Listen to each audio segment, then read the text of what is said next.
High friends, আমি Shovan. Welcome to my YouTube channel. তো এখন আমি নারী চরিত্র বেজায় জটিল এই মুভিটার অফিসিয়াল ট্রেলার নিয়ে কথা বলবো, ট্রেলারের রিভিউ দেবো, যেটা আজকের ডেটেই মানে 29 ডিসেম্বর 2025 বেরিয়ে গেছে।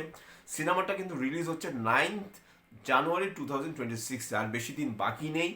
এবং ট্রেলার ডিউরেশনটা বেশ কম, 2 মিনিট 22 সেকেন্ড, এমন খুব একটা ডিউরেশন নয়। কিন্তু এখানে কিন্তু ডিরেক্টররা কিন্তু যে অ্যাকচুয়াল যে স্টোরিটা, সেটা কিন্তু কীভাবে করেনি সেটা কিন্তু আমার দেখতে বেশ ভালো লাগছে। এবং ডিরেক্টেড বাই সুমিত সাহেল, যারা মির্জার ডিরেকশন দিয়েছিলেন। এবং সব থেকে বড় কথা, অঙ্কুশ নিজে কিন্তু এই সিনেমার প্রডিউসার, প্লাস তিনি তো মানে অ্যাজ এ স্টার কাস্ট হিসেবে একদম ইন ফ্রন্ট অফ দ্য ব্যাটেলে তিনি তো অবশ্যই আছেন।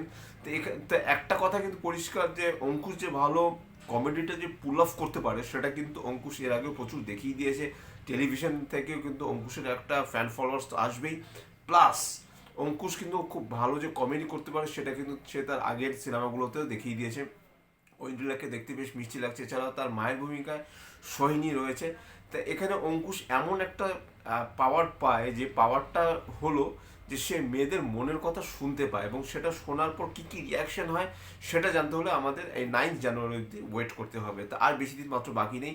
কিন্তু আমি বলবো বছরের শুরুটা কিন্তু একটা কমেডি সিনেমা দিয়ে মানে স্টার্ট হচ্ছে। সেটা কিন্তু একটা খুব ভালো জিনিস। কমেডিটাও কিন্তু কমার্শিয়াল জোনের মধ্যে অ্যাকচুয়ালি পড়ে। আমরা কিন্তু অ্যাকচুয়ালি এটা একটা রোমান্টিক কমেডি জনরার মধ্যেই হয়তো বা পড়ছে। কিন্তু সিনেমাটার মধ্যে দেবরাজকে জাস্ট একটু সময়ের জন্য দেখা গেছে। এছাড়া এখানে অঙ্কুশের মায়ের ভূমিকা পালন করছে সোহিনী। সোহিনী যথেষ্ট বড় মাপের একজন অ্যাক্ট্রেস, এবং তিনি যে যথেষ্ট ভালো অভিনয় করেন সেটা কিন্তু তিনি সিনেমা বা তার ওয়েব সিরিজে কিন্তু তিনি সবসময় তার ছাপ ফেলে গেছেন। এবং সবথেকে বড় কথা হলো এই সিনেমার যে ডিওপির কাজ কিন্তু বেশ ভালো।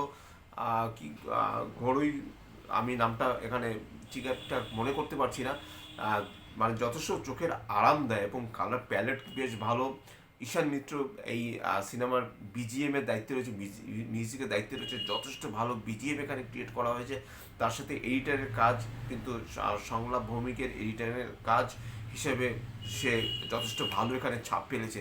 মানে এডিটিংটাও কিন্তু ট্রেলারে কিন্তু ভালো হওয়া জরুরি, কারণ যেভাবে কাট টু কাট যেভাবে সিনগুলো জোড়া লাগানো হয়, সেটা দর্শকদের যেন মনে একটা উদ্বেগ সৃষ্টি করে, একটা অ্যাড্রেনালিন রাশ যেন নিয়ে আসে, সেটা কিন্তু দেখার বিষয়। তার কাজেই একটা কথা বলবো, নারী চরিত্র বেজায় জটিল খুব ভালো একটা ট্রেলার কিন্তু হয়েছে, টিজারটাও খুব ভালো।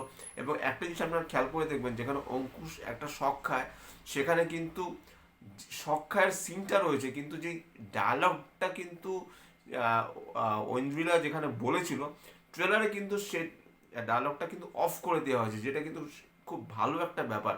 টিজারের সাথে কিন্তু ট্রেলারে কোনো মিল নেই। অন্যান্য সিনেমায় কিন্তু আমরা টিজার ট্রেলারে কিন্তু কাট টু কাট একই জিনিস কিন্তু মানে ব্যাক টু ব্যাক অ্যাকশনে আমরা দেখতে থাকি।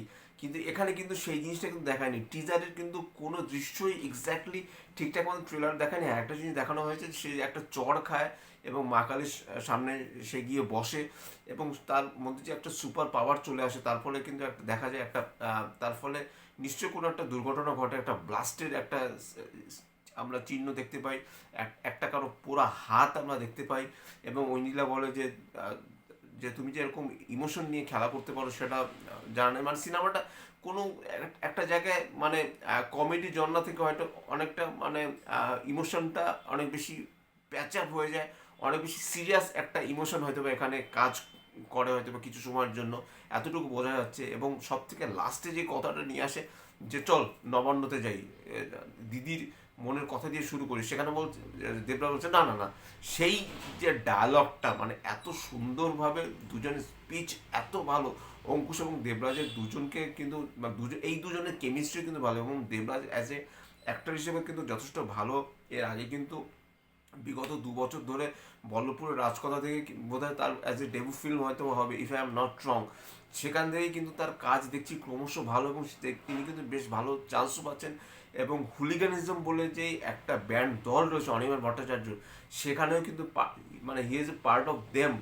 কাজেই তারও কিন্তু মানে কি বলবো, এখানে তারও যে বেশ কয়েকটা দিক, যে মানে সে পজিটিভ দিকে যে এগিয়ে রয়েছে, মানে তার যে ফান্ডা রয়েছে, অ্যাটলিস্ট গানের দিক হোক, অভিনয়ের দিক হোক, তার যে মানে ডুয়েল ক্ষমতাটা রয়েছে, সেটাও কিন্তু তার পরিচয় অলরেডি আমরা পেয়ে গেছি। তো আপনারা ডিরেক্টেড বাই সুমিত স্যার, সেটা তো আমরা শুরুতেই বলেছি, মির্জার ডিরেক্টর। তো যাই হোক, সিনেমাটা সুপার টুপার হিট হোক এবং দর্শক আসুক, দর্শক সিনেমা দেখতে আসুক। আগে প্রায় 120টার মতো সিনেমা রিলিজ হতো বছরে, সেখানে এখন 40টা সিনেমা বাংলায় গিয়ে দাঁড়িয়েছে। 40টার মতো সিনেমা হয়তো বছরে এখন রিলিজ হয়, প্রত্যেক সপ্তাহে রিলিজও হয় না বাংলা সিনেমা। আগে যেটা প্রায় প্রত্যেক সপ্তাহে প্রায় একটা দুটো করে রিলিজ হতো।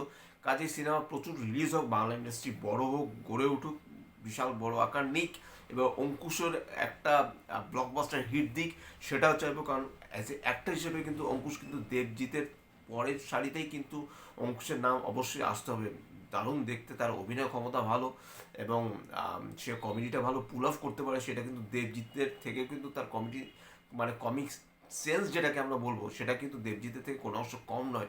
আমি বলবো তাদের থেকে অনেক বেশি কিন্তু তিনি ধরে রেখেছেন। এবং ট্রেলারটাকে সত্যি অর্থে কিন্তু বেশ মজাদার একটা একটা চটুকদার একটা ট্রেলার কিন্তু বানানো হয়েছে, যেটা আমার পার্সোনালি খুব খুব ভালো লেগেছে।